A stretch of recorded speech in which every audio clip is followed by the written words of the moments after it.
Nos acompaña en esta conversación de hoy, en esta entrevista, el amigo, le voy a llamar así, Guillermo Carán. Es ingeniero y ahora economista desde hace muchísimos años, economista, planificador económico, consultor ahora en su vida privada, es ministro de Finanzas, es ministro técnico de la Presidencia, director nacional de planificación, cuando se llamaba así la Oficina Nacional de Planificación, fue altísimo dirigente del Partido Revolucionario Social Cristiano, en un momento incluso precandidato presidencial, y ahora es alto dirigente del Partido Reformista Social Cristiano, y en muchos aspectos un libre pensador, aunque siempre un defensor de los postulados económicos que rigieron el país entre 1966 y 1978, y luego entre 1986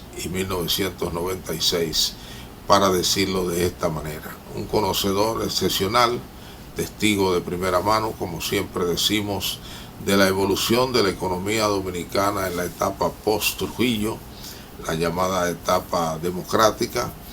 Y bueno, a él le hemos invitado, como siempre lo hacemos cuando se anuncian las grandes y las pequeñas partidas del presupuesto nacional, para que nos ayude a comprender no solo las cifras, sino, como dicen los economistas, qué está detrás de cada cifra y qué significa en contexto cada cifra. De manera que, para que conozcamos el sentido del presupuesto que ha presentado el gobierno, 1.046.000 millones de pesos. No sé cómo se cuenta tanta cantidad de dinero. Sobre eso nos va a hablar el ingeniero Guillermo Carán.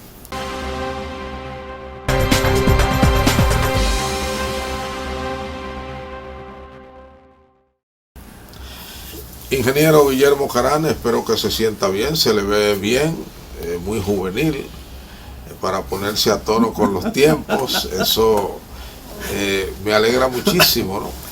Hace mucho que usted no va a Macorís del Mar. Hace mucho que no voy. ¿No le hacen falta esas andanzas de juventud, de niñez? Claro que sus sí. Primeros amores, como dice el poeta. Sí. No, y sobre todo la tranquilidad por lo menos en la época en que uno vivió. Y todo eso uno lo extraña, las amistades, el poder salir a las calles a jugar. O sea, el ir a la escuela a pie. La vida era bucólica, ¿no? Sí. Pero hay que adaptarse, uno no puede impedir la evolución de los pueblos y de la sociedad. Así mismo. Ingeniero, hay muchas cosas de qué hablar en economía. A veces sentimos que estamos como en miel sobre hojuela. Otras veces sentimos que hay un ambiente agridulce y algunas amenazas más que internas, externas, muy importantes. Pero bueno, vamos a hablar periodísticamente y a seleccionar lo más importante por su trascendencia. El gobierno acaba de anunciar cuál será el presupuesto, la cifra por lo menos, y algunos de los énfasis de gasto. No se habló mucho de inversión, y lo que la prensa diaria ha querido resaltar más bien es el nivel del déficit. Parece que con tantos déficits que hemos tenido en los últimos 15 años, no nos hemos acostumbrado todavía a vivir en déficit, y eso nos llama bastante la atención. En sentido general, cuando usted oyó la cifra, wow, 1.446.000 millones de pesos, ¿qué usted pensó? Mira, no me alarmó. ¿No se alarmó? No, porque realmente la ejecución presupuestaria de este año va a ser superior Pero tú siempre, últimamente me estás matando mucho el gallo en la funda. Porque cuando tú hiciste la presentación, hablaste que más que la cifra, lo que hay detrás de la cifra. Ya. Y yo creo que lo importante en este presupuesto es precisamente eso, o sea, qué hay detrás de la cifra, sobre todo si evaluamos el comportamiento presupuestario del gobierno durante ya un primer año. Tú recuerdas que el sistema presupuestario dominicano, tú presentas el presupuesto, tienes la opción de modificarlo a los 6 meses, lo que le llaman el presupuesto complementario. Sí, una novedad ahora, ¿no? Hace tiempo, un poco pero tiempo. antes habían transferencias, Sí, se sí, autorizaban bueno, las transferencias, claro, después no se autorizaban, claro, y se hacían. Sí. Lo que pasa es que ahora hay unos mecanismos de sanciones, y sobre todo con estas tendencias mundiales para someter a los gobiernos al manejo adecuado, al manejo pulcro, contra la corrupción, con la transparencia y cosas de esas, que algunas disposiciones legales que en otros tiempos eran letras muertas, ahora toman resaltamiento. Perdón. Pero lo importante es lo que hay detrás del procedimiento presupuestario. Por ejemplo, el año pasado el presupuesto que se sometió se modificó a los 6 meses y todas las partidas sufrieron una variación de más de un 10%, de 2 dígitos. Tú pudieras con ello concluir, bueno, gobierno nuevo, el tino presupuestario no estaba bien, a veces... La pandemia.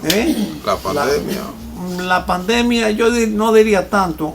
Los criterios presupuestarios, por ejemplo, el gobierno pensó privatizar, proyectó unos ingresos de capital de casi 90.000 millones de pesos, que estaba envuelta a Punta Catalina, no ha podido lograrlo por el procedimiento, y de 90.000 millones de pesos que había de ingresos de capital, bajaron a 9.000, o sea, un cambio brusco. Por otro, el gobierno ha intentado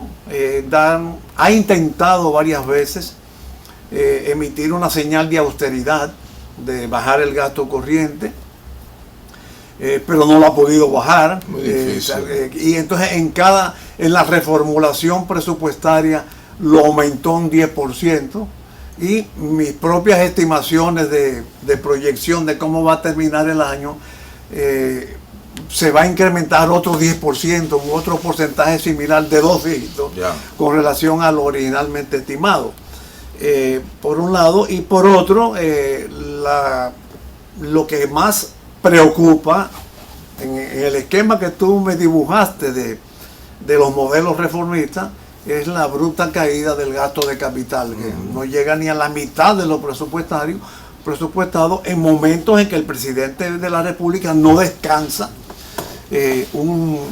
No descansa en visitar una provincia, un barrio, hasta una junta de vecinos, y anuncia obras.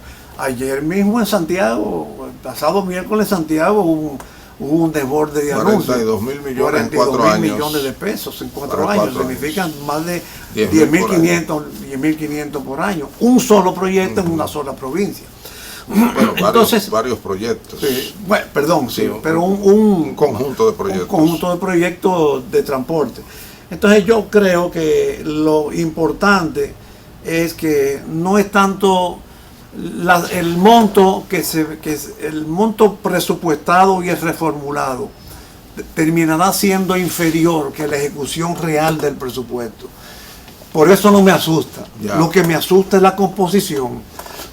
Tú estás teniendo una tendencia a querer manejar los gastos corrientes, pero no lo estás logrando, de querer invertir, pero no lo estás logrando, y por supuesto ante gastos corrientes e ingresos que han sido muy bien manejados, el gobierno ha tenido un comportamiento tributario excelente. A mí me queda siempre la duda de cómo se terminará manejando los avances de las empresas bancarias y mineras, que minimizaron la reforma fiscal que el presidente retiraron la reforma fiscal que el presidente presentó en el presupuesto del año pasado. Sí. No, el presupuesto de este año, pero lo hizo el año pasado. Y no sé si eso... Hubo mucha presión, sobre todo legislativa. Si eso va a repercutir en una caída de las recaudaciones. De todos modos, no me asusta el monto. Por supuesto, la tendencia al déficit sigue. O sea, tú tienes 1.040.000 millones de pesos frente a ingresos por 870.000 y estás teniendo un déficit de aproximadamente 6.000 millones de dólares en condiciones en que ya por el endeudamiento que tenemos, para darte una cifra de referencia, si el gobierno, para el gobierno tener que pagar la deuda,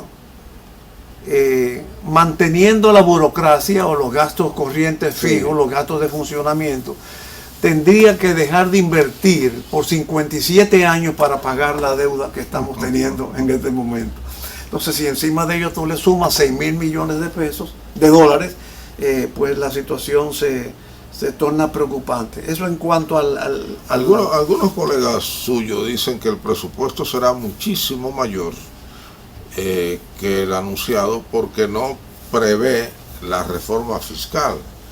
Y probablemente a mitad de año, del año que viene, entonces en el presupuesto complementario ahí vendrán los ingresos los nuevos ingresos de la reforma fiscal, que se entiende que ya para mediados de año estará en ejecución. Bueno, pero ahí yo apoyo al gobierno en lo que ha hecho, porque yo no concibo la reforma fiscal como un medio para aumentar las recaudaciones. Yo diría pues que era para recomponer las recaudaciones. Bueno, parece que el gobierno espera algún 3 o 4% del Producto Interno Bruto. Sin embargo, las proyecciones de ingresos para el año que viene la estimó un 5%, que es el crecimiento de la economía. Exacto.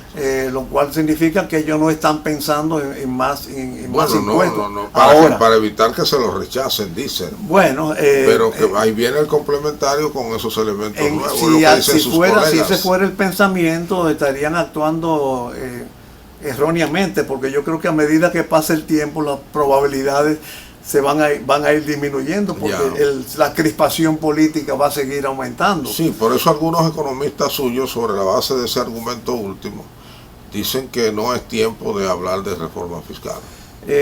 Depende de qué tipo de reforma fiscal se consiga.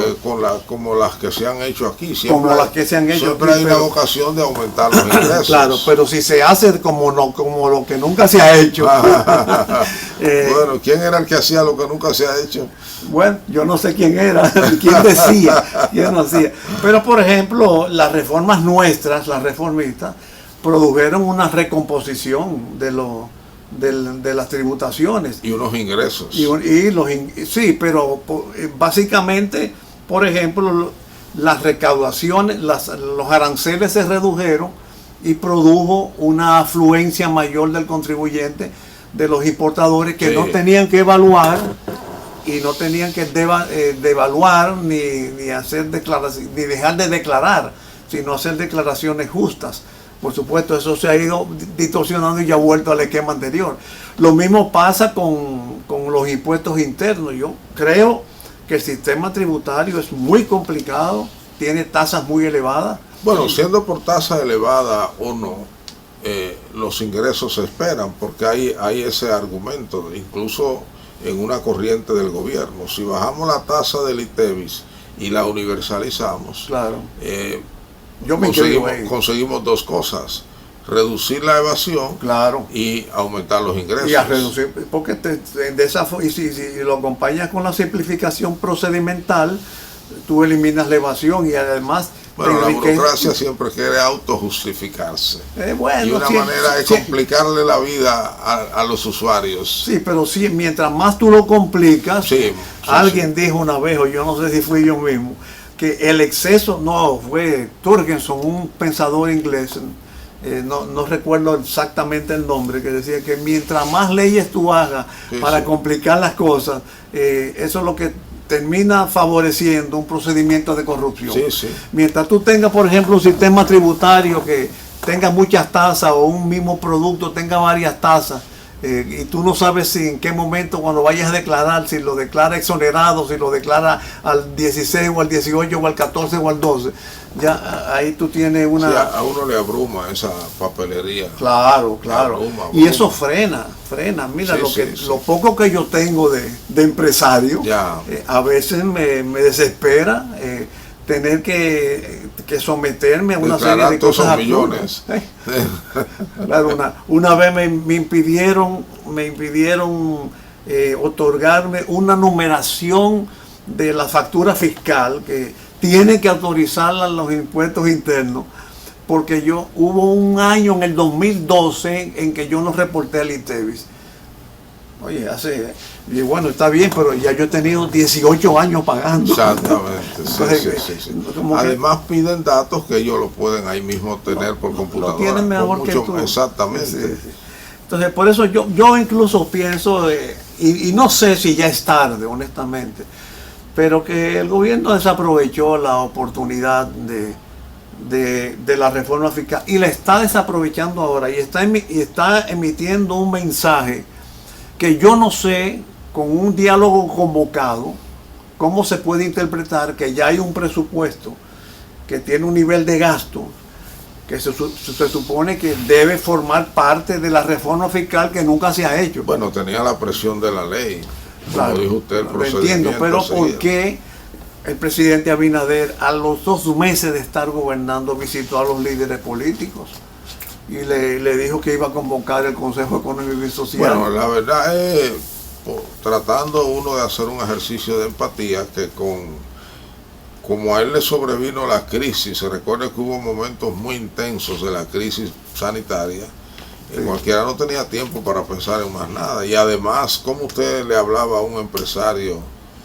o a la opinión pública de reforma fiscal en esos momentos? Depende de nuevo qué reforma fiscal. Si es una reforma fiscal para simplificar el sistema tributario, para mejorar la calidad del gasto, para apoyar la producción y el empleo, tú puedes hablarles al público. Sí, pero ahí usted tendría entonces que habría que verlo, como dicen ustedes los economistas, si el empresario o el ciudadano común que paga impuestos hace un análisis de costo-beneficio. ¿Qué me conviene más transparencia o más oscuridad? Porque también debemos pensar que la opacidad se da, no es en el vacío.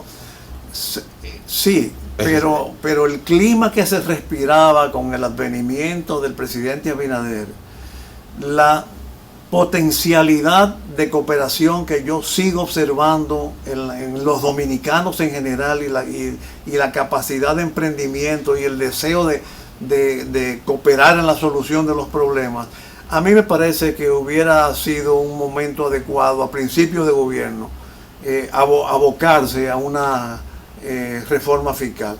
Ahora no sé si, por ejemplo, ya tú tienes un presupuesto, ¿cómo lo va a tomar? ¿Cómo lo van a llamar? ¿Lo van a tomar los interlocutores del diálogo? Si ya lo van a tomar como un hecho consumado, si van a aceptar que no va a haber reforma fiscal.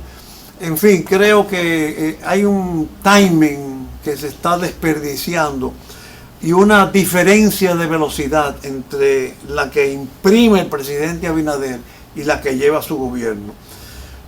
Yo creo que esa voluntad que el presidente Abinader manifestó a principio de gobierno debió ser recogida por alguna instancia de su funcionariado y darle forma y darle seguimiento. Sí. Con o sin diálogo, con o sin concertación, con o sin Consejo Económico y Social. Porque, de hecho, fíjate que la última reunión del Consejo Económico y Social se celebró en la Cancillería. Sí. Cambiaron el local. Y el tema.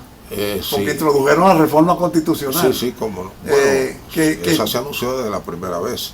Sí, lo que pasa es que el presidente ahí, aparentemente para él su prioridad es, a juzgar por los hechos, no por la palabra, su prioridad es la reforma constitucional. Claro. Algo que extrañó mucho. Todo el mundo esperaba que su prioridad fuera la reforma fiscal. Y las 12 reformas que anunció. Bueno, 12 no se pueden hacer al mismo tiempo. Sí. Necesariamente habrá que hacerla 1 a 1 o 2 a 2. Pero aquí hay temas que, incluso aquí hay temas que las reformas básicas que manda la Ley de Estrategia y Desarrollo, incluso las ya pactadas, necesitan ser tener una revisión profunda. Por ejemplo, no solamente la reforma fiscal, la reforma educativa necesita un escrutamiento tremendo. Pero el país no puede digerir, la opinión pública, por ejemplo, no puede digerir 12 reformas al mismo tiempo. Yo no sé de dónde vino la consejería, porque usted piensa en un organismo como el CONEP, que se entiende universal como son los problemas del país. Ellos tienen que opinar sobre todo. Tienen que contratar técnicos para 12 materias diferentes y más de un técnico por materia, como usted sabe, para recibir distintos puntos de vista. Óigame, asimilar, internalizar todo eso es un trabajo y una cosa casi imposible. Pero hay 3 básicas, que es la fiscal. Para usted. No, para la ley. Para la ley. Y las urgencias te las van a determinar, porque tenemos urgencia fiscal, tenemos urgencia educativa y tenemos urgencia en el sistema eléctrico. Ahora, con esta crisis mundial que estamos comenzando a vivir, de abastecimiento de materias primas, sobre todo, incluyendo para el sector eléctrico, que está encareciendo el servicio. Sí, que prácticamente se ha neutralizado el efecto que se esperaba de Punta Catalina. Bueno, lo que esperaban. Sí, lo que esperaban. Eso, sí. Como ustedes ofrecieron. O sea, la justificación se desplomó. La Punta Catalina es la presa de Taveras de Balaguer. Sí. La panacea del país. Sí. Pero que se ha anulado doble justificación. Primero, la justificación para hacerla, porque la energía al carbón de que era más barata, En ese que momento, ya no lo es. En ese momento lo era. Sí, pero que ya no lo es. No lo es. Y también la justificación ambiental. Porque ahora tenemos que ha subido enormemente el carbón, pero además que está escaso. Exacto. Y los sistemas de transportación están colapsados. Totalmente. Entonces, por ahí es que viene básicamente la escasez, de manera que hay urgencias. Entonces, las urgencias empujan o condicionan que las reformas no solamente tienen que ser para el futuro, sino para resolver problemas presentes. Y teniendo tú un presidente... Por lo menos esas 3. Por lo menos esas 3. Esas 3. Y teniendo un presidente que tiene aceptación en esos sectores, en los sectores empresariales, que tiene simpatía popular. Bueno, los empresarios tienen simpatía. Vamos a una pausa comercial para regresar con esta entrevista con el ingeniero Guillermo Caram.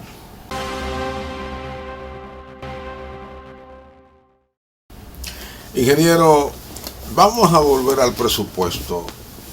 El esqueleto del presupuesto que presentaron, ¿cuál es? Bueno, las grandes partidas, ¿hacia dónde van? Gasto corriente, ¿qué porcentaje? Mi introducción, cuando... Yo sé que usted se pone nostálgico al hablar de esos temas, porque hace rato que pasó que más del 60% era para inversión. Claro. En el día a día incluso. Pero precisamente mi introducción iba a restarle un poco de importancia las constantes modificaciones o las significativas modificaciones que se ha observado entre el presupuesto original, el presupuesto complementario y el nuevo presupuesto, y en la comparación con la ejecución, lleva a que realmente lo importante es vigilar cómo se va a cumplir lo que se programe. Porque, por ejemplo, el presupuesto tiene unos niveles de inversiones satisfactorios, casi, me parece, aproximadamente 100.000 millones de pesos mensuales, anuales, el promedio entre el original, el modificado y lo que se va a observar. Bueno, pero eso depende, porque eso sería 8.000 y pico de millones mensuales, pero solo Santiago se llevaría 10.000 millones en un año. En un año, bueno, o sea, 1.000 millones anuales. Y sin embargo, la evolución, aquí no se está invirtiendo más de 1.000 millones de pesos mensuales en determinados meses. Sí. Porque solamente está cargándose el 54% de la estimación presupuestaria de gasto de capital. Entonces, yo creo que lo importante y sobre todo sería como un 54%, ejercicio demasiado teórico. 54% del presupuesto. De lo presupuestado es lo que se va a invertir, de acuerdo a mis estimaciones, basada en datos hasta el 24 de septiembre. Y ya el año está transcurrido. Y solamente se está anualizando las inversiones efectuadas y comparándolo con el nivel presupuestario. Solo se va a invertir el 54% de lo presupuestado. En cambio, el gasto corriente va a aumentar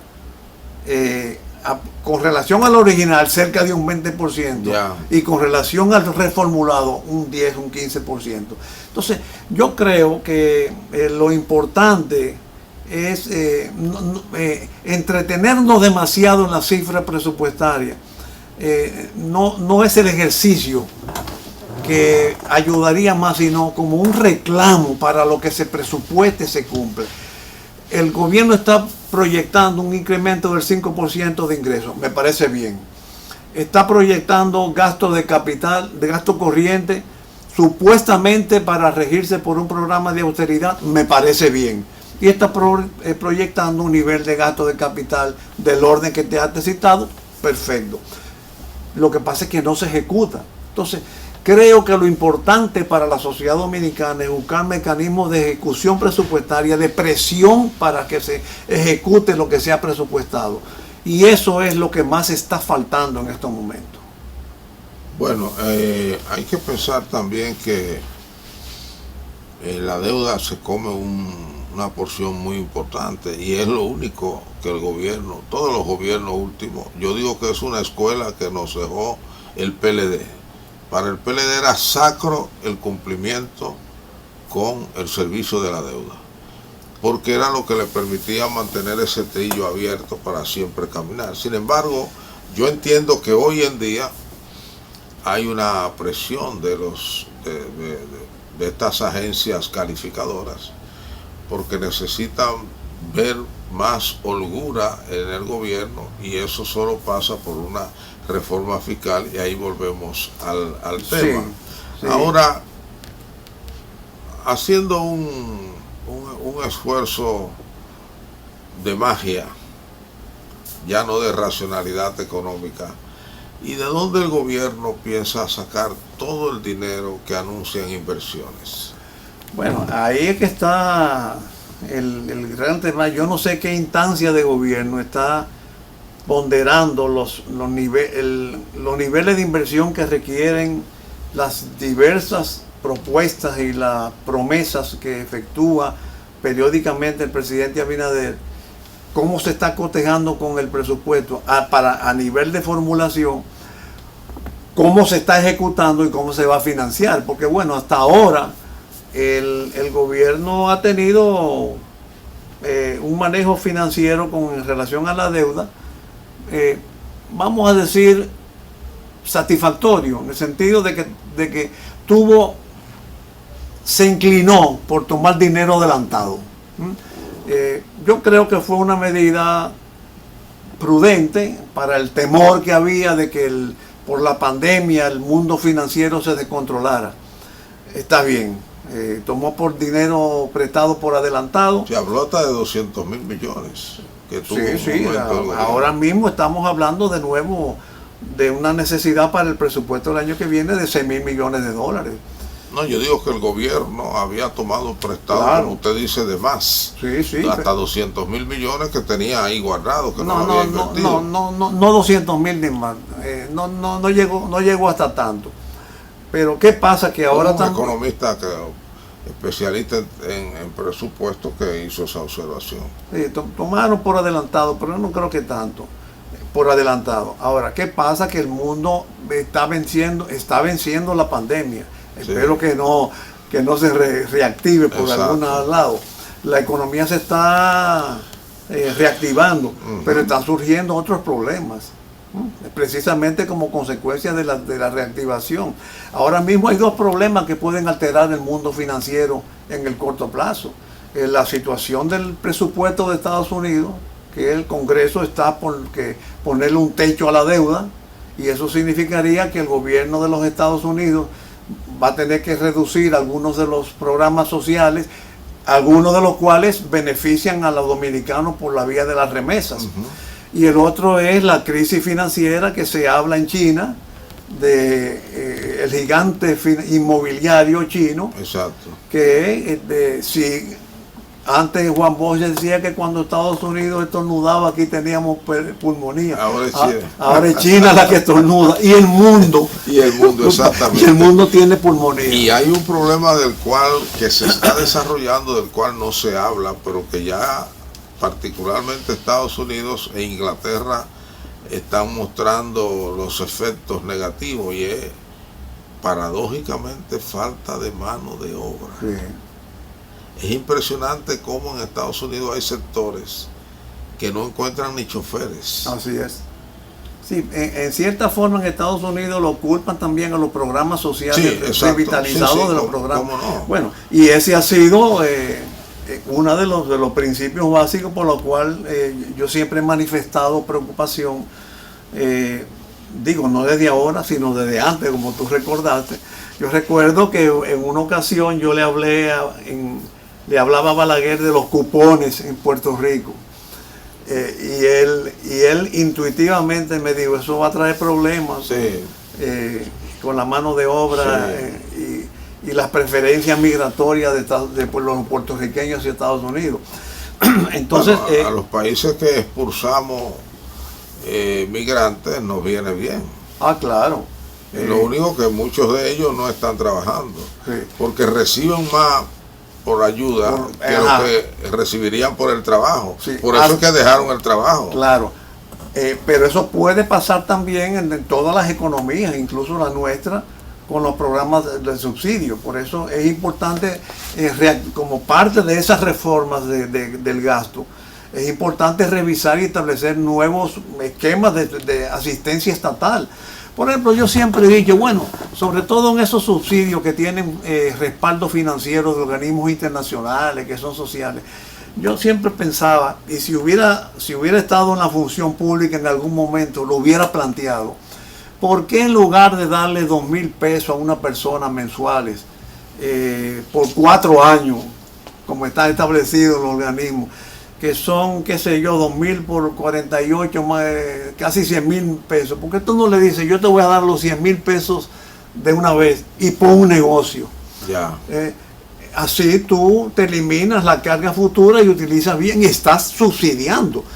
Por eso insisto en que el subsidio debe cambiarse no a los consumidores, sino a los productores. En el caso de Estados Unidos es más complicado, porque usted sabe que eso es una economía que tiene que consumir. Claro. Si no consume, las máquinas no se prenden para producir. Claro. Y ahí sí hay un colapso. Pero también hay un riesgo en esa comodidad, y es que por la presión política y la confrontación, la situación política delicada que tiene Estados Unidos, doméstica y mundial, que yo no recuerdo en mis pocos años de experiencia que tengo haber visto un presidente de Estados Unidos en medio de una tormenta política interna y internacional simultáneamente tan fuerte como la que está teniendo el presidente norteamericano actual, que lo puede llevar a decir, voy a reducir los subsidios. En ese caso... Sí, cómo no. Y además Estados Unidos tiene que, si no lo ha aprendido todavía, a pesar de que Jimmy Carter lo planteó, tiene que comenzar a replegarse a nivel universal. Bueno, está replegado. Sí, no, pero tiene que acomodar su economía y su discurso y su comportamiento a que ya no son solo un imperio hegemónico. No, claro. Porque la verdad es que China es un dolor de cabeza para Estados Unidos. China y otras potencias potenciales. Bueno, pero por las armas, pero China por lo más nodal. Claro. El comercio. Claro. Y porque China le ha dado en la madre. La madre es el bolsillo. Sí. Qué gran enseñanza implican en esa observación tuya.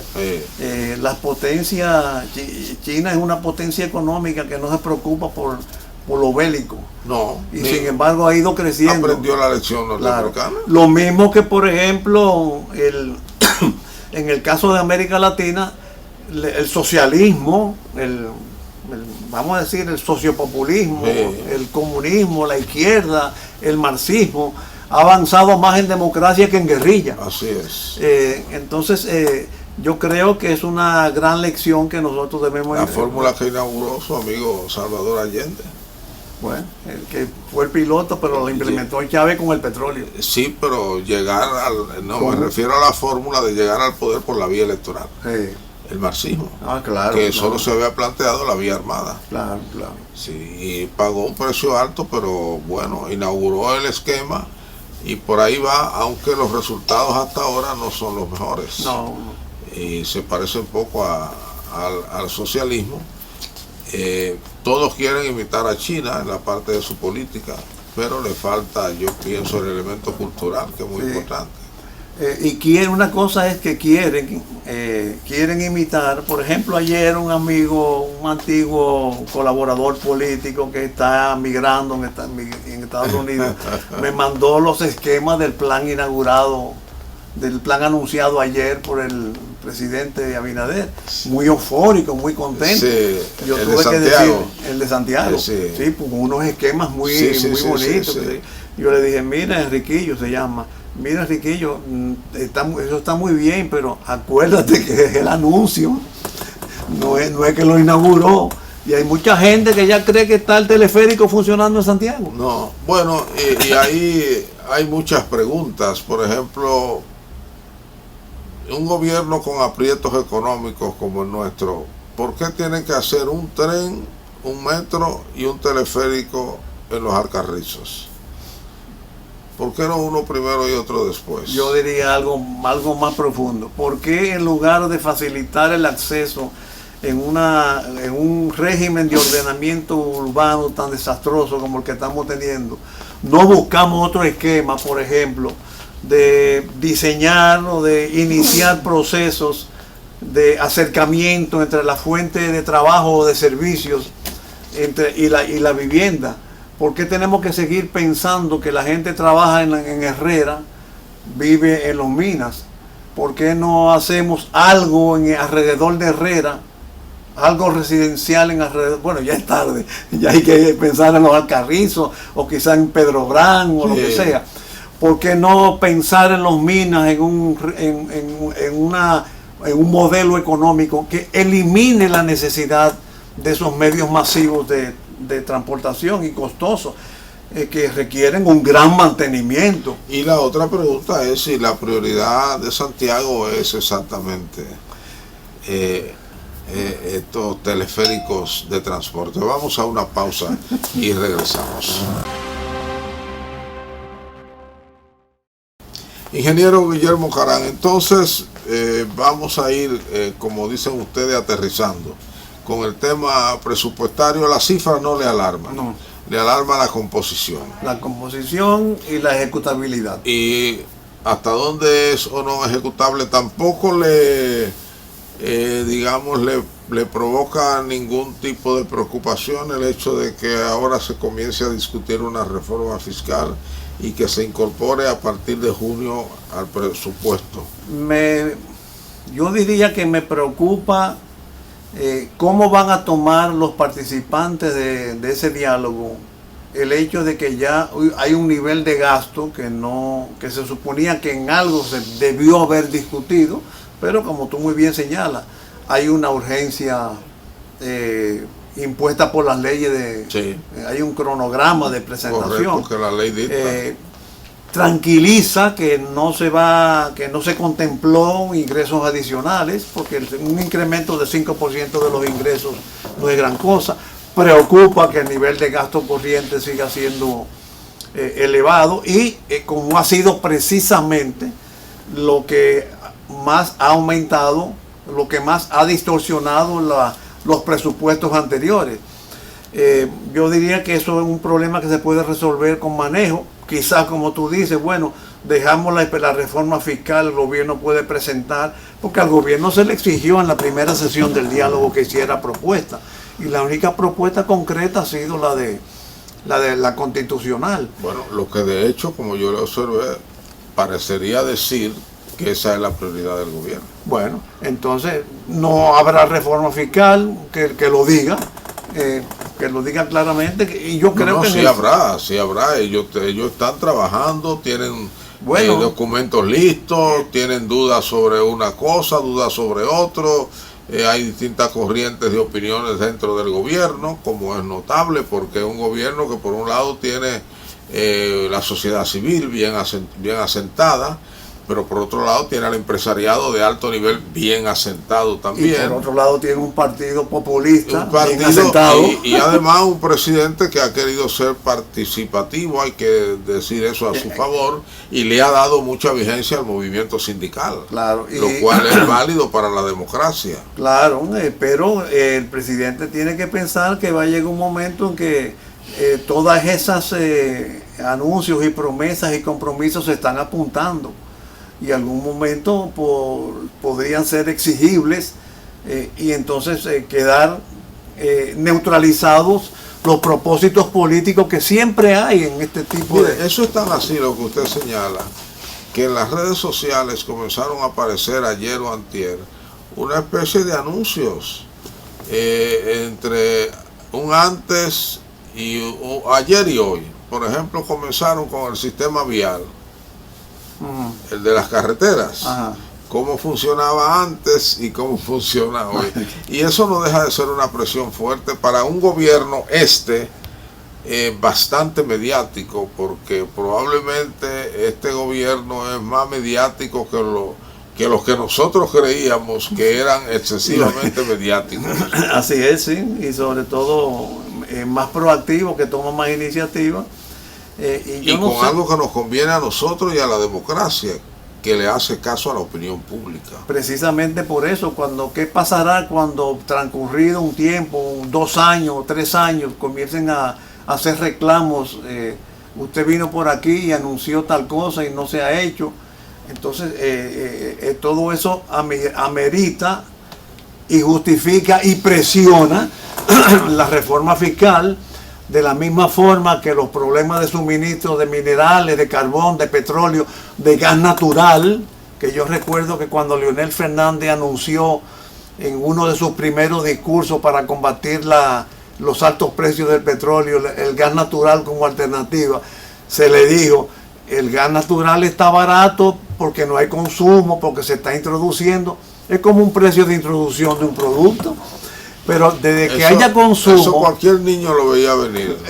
Porque todo el mundo, en el mundo, todo el mundo, a unanimidad dijo, vamos a consumir gas natural. Claro. Y aquí comenzaron recuerda que uno de los programas eran cambiar el sistema de combustión de los vehículos. No, entonces, el presidente Fernández, con esa magia que él tiene, pintó maravillas. Bueno, es un encantador de septiembre. Maravillas, bueno. Y qué decir del sistema educativo con esto, por ejemplo, esta situación de los maestros. Bueno, eso sí es difícil. Bueno, pero precisamente son 3 urgencias. ¿Importamos maestros? Yo creo que sí, ¿por qué no? ¿Y por qué no? Si sobran en otros países, por ejemplo, que son calificados, ¿qué importa el pensamiento que tengan? En Cuba hay maestros, en Estados Unidos hay maestros de inglés, en Haití hay maestros de francés. De hecho, nosotros exportamos. Yo tengo amigos, colegas que fuimos incluso socios que están en Estados Unidos dando clases de español y de matemáticas. Bueno, usted sabe que la mentalidad de los norteamericanos con eso así es muy diferente. El americano lo que quiere es un talento y lo busca en Rusia, donde quiera. El otro día salió una cifra de la cantidad de afganos que había en Estados Unidos y yo me sorprendí. Sobrepasaban el 500,000 de afganos intelectuales. Exactamente. Sí. Entonces yo creo que hay 3 grandes urgencias que se compatibilizan con las 3 grandes reformas que tienden a presionar que nos abordemos, que nos aboquemos a revisar esos sectores claves de la economía como la fiscalidad, la energía y la educación. Entonces no le demos más vueltas no desviamos la atención. Yo, en una ocasión planteé, no recuerdo dónde, si el presidente quiere su reforma constitucional, él puede, no está contemplado entre los roles del Consejo Económico y Social la concertación política. El Consejo Económico y Social es para concertación entre empresarios y agentes productivos y trabajadores. Bueno, él puede tener un doble diálogo paralelo. Es un invento de Leonel, que las cosas había que consensuarlas primero. Es una influencia española. Sí, pero claro, le llega por donde le llega. Sí, pero sí. Felipe González no consensuó. Bueno, no consensuó después que estuvo en el gobierno. No, pero bueno, allí hubo un gran pacto y claro, todos fueron fieles. Ahí sí consensuó. Pero era en la oposición. Sí. Y todos fueron fieles, todos los gobiernos, a ese pacto. Claro. Hasta el punto que los colegas suyos no pudieron desmontar, por ejemplo, la seguridad social, que era típicamente socialista, la de España. Sí. Han sido bastante, digamos, coherentes todos los españoles en eso. Ojalá nosotros aspiremos a eso, pero uno piensa que la aplicación de la ley no puede ser materia de consenso. La aplicación de la ley. Claro que no. Y la ley tiene que cumplirse. Pero ahora, por ejemplo, la ley de migración, los productores lo que quieren es consensuar ahora la ejecución de esa ley. Bueno, ni siquiera de la ley, de la disposición administrativa reciente. No, pero esas están todas basadas en la ley. Sí. Es que hay realidades que imponen un cambio de las leyes. Por ejemplo, la realidad económica ahora no puede prescindir ni someterse a un 80-20 como está en la ley. Yo creo que hay sectores aquí en que la mano de obra extranjera tiene una incidencia determinante que no puede prescindir de ella. Pero hay que ponerle un freno. Sí, pero porque usted sabe también, volvemos al esquema suyo, detrás de ese comportamiento lo que hay es simplemente un interés de acumulación de capital. Claro, pero yo pienso que el freno tiene que ser de documentación, no de numeritos. Bueno, porque eso está en la ley, el 80-20. Sí, precisamente. Eso es legal, pero esas son de las realidades que impulsan y mueven y obligan a que se replanteen lo que está en las leyes. Sí, pero mientras tanto, mientras estén ahí, usted presiona y hay que cumplirla, ¿no? Claro. Y hacer el estilo de Estados Unidos. Estados Unidos, cuando vio que fracasó, que no había manera de impedir el ingreso de indocumentados, dijo no, pero todos terminan en los patronos trabajando, vámonos por aquí, vamos a penalizar al que emplea un indocumentado. Pero con la penalización que hay aquí de 5 salarios mínimos a 30 salarios mínimos, ahí vuelvo al esquema de los economistas, costo-beneficio. Yo violo la ley y me gano eso. Claro. Bueno, y también el pensamiento de los condenados por delitos ilícitos. Exacto. Que prefieren pagar la multa, cumplir la ley y porque le queda mucho fuera. Bueno, algunos economistas aquí han escrito eso, la delincuencia como un acto económico. Okay. Pero tú no ha habido información de que Quirino está reclamando sus bienes. Bueno, pero usted, ingeniero, ¿cómo usted me lo dice así? Porque usted recuerda que Quirino habló por radio y televisión pidiéndole in voce al presidente Fernández que le pagara su planta. Y hay quienes dicen que ha conseguido pagos. Pero es una negociación bilateral, estamos hablando de los bienes, de las multas y las cuestiones públicas. Sí.